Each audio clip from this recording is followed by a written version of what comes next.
Voilà pour ces rappels sur la structure atomique de la matière. On va s'intéresser maintenant à la quantification de l'énergie, en reprenant des choses que vous avez vues au lycée, pour aboutir au final au modèle de Bohr de l'atome, qui est donc un des deux modèles que nous allons utiliser couramment.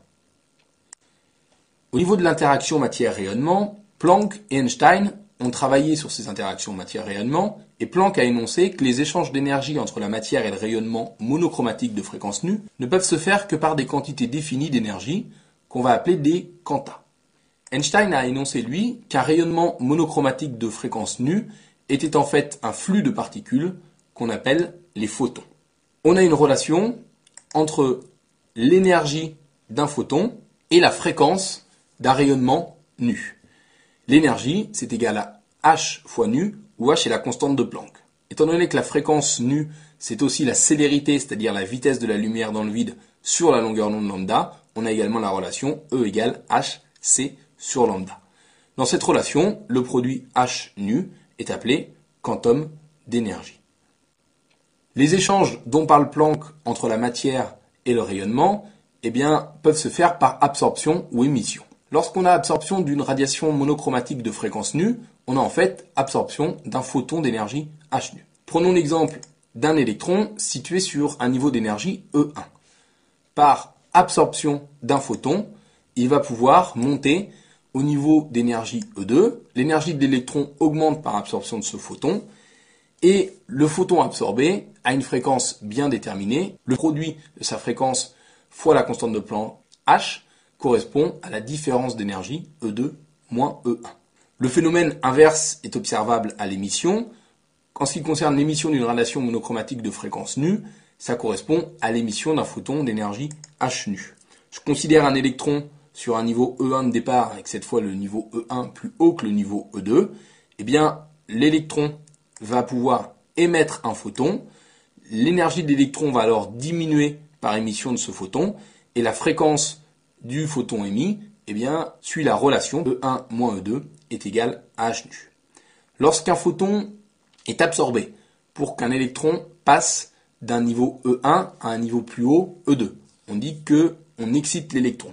Lorsque, par contre, on a un phénomène d'émission avec un électron qui diminue d'énergie d'un niveau E1 plus haut à un niveau E2 plus bas, on dit que l'électron, ou par suite l'atome auquel l'électron appartient, se désexcite.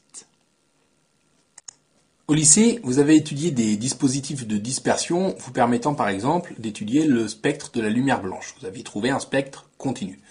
Si vous utilisez le même genre de dispositif de dispersion avec un prisme pour étudier le spectre d'émission de l'atome d'hydrogène, vous avez de l'hydrogène gazeux que vous excitez et ensuite vous regardez les fréquences de radiation émises par les atomes d'hydrogène excités par un système de dispersion donc, et vous obtenez un spectre qui est dit discontinu, un spectre de Ray.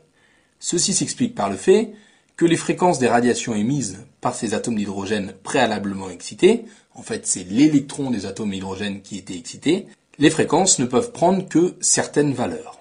Elles sont donc quantifiées, et par suite, puisque la fréquence est reliée à l'énergie est également quantifiée. Sur ce spectre de Ray de l'atome d'hydrogène, on a des rays à des fréquences bien déterminées, donc des longueurs d'onde bien déterminées, et ça correspond à des différences d'énergie bien déterminées. Tel que je représente le spectre de Ray ici, j'ai des fréquences dans l'ultraviolet, des fréquences dans le visible, des fréquences dans l'infrarouge.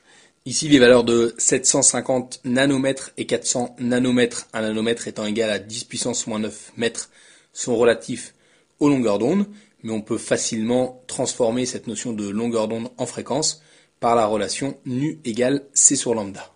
Et chaque fréquence va correspondre à une différence d'énergie bien déterminée. À partir de ces valeurs de fréquence, on peut remonter au diagramme énergétique de l'atome d'hydrogène, puisque les échanges d'énergie ne vont se faire que selon la relation delta E égale h nu. On va avoir des désexcitations qui ont lieu pour des forts échanges d'énergie, on est dans l'ultraviolet, ou des faibles échanges d'énergie, on est dans l'infrarouge. Donc, ce résultat expérimental sur le fait que le spectre d'émission de l'atome d'hydrogène était un spectre discontinu permet de remonter au diagramme énergétique de l'atome d'hydrogène. À gauche, vous voyez auprès de l'échelle des ordonnées des valeurs de n égale 1, 2, 3, 4, etc., etc. On reviendra sur ce que signifie ce nombre n. À partir du diagramme énergétique, on définit ce qu'on appelle l'état fondamental. L'état fondamental, c'est l'état le plus basse énergie pour l'électron. L'électron, s'il est sur l'état fondamental n égale 1, il ne peut pas se désexciter à un niveau plus bas. Le niveau de l'état fondamental est le niveau le plus bas. Ensuite, vous avez des états excités qui correspondent à l'ensemble des autres niveaux pour des énergies plus importantes. On définit également la différence entre le niveau de l'état fondamental et l'énergie maximum va vous définir l'énergie d'ionisation. C'est l'énergie qu'il va falloir fournir pour arracher l'électron à l'atome, et donc on appelle l'énergie d'ionisation. Bohr a mis au point un modèle pour l'atome d'hydrogène qui corrigeait celui de Rutherford et qui est en accord avec la quantification de l'énergie. Pour Bohr, l'électron décrit des orbites circulaires de rayons bien définis autour du noyau avec une énergie bien définie. Et à une orbite correspond une énergie. Bohr, de plus, donne le rayon des différentes orbites en fonction d'un paramètre n.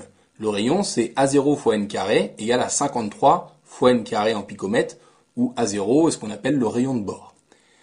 Le niveau d'énergie En, qui correspond à une orbite de rayon Rn, s'exprime par moins 13,6 sur n carré en électron-volt, où un électron-volt est l'énergie acquise par un électron soumis à 1 volt.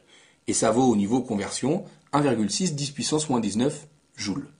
Le paramètre n qui intervient dans le rayon et dans les énergies, le niveau d'énergie de l'atome d'hydrogène, c'est le même paramètre qu'on avait dans la diapositive précédente sur le diagramme de l'atome d'hydrogène, le diagramme énergétique. Et c'est ce qu'on appelle le nombre quantique principal dont on reparlera tout à l'heure. Dans le modèle de Bohr, un électron s'éloigne du noyau si l'énergie est absorbée, son énergie augmente. Un électron va se rapprocher du noyau si l'énergie est émise, son énergie va diminuer. Le cas extrême, lorsque n tend vers l'infini, E tend vers 0. Les valeurs de E, vous regarderez avec la formule de Bohr, sont des valeurs négatives. Lorsque n tend vers l'infini, E tend vers 0, on ne va plus avoir d'interaction entre le noyau et l'électron. L'électron alors quitte l'atome, et l'atome est dit ionisé, on forme un ion.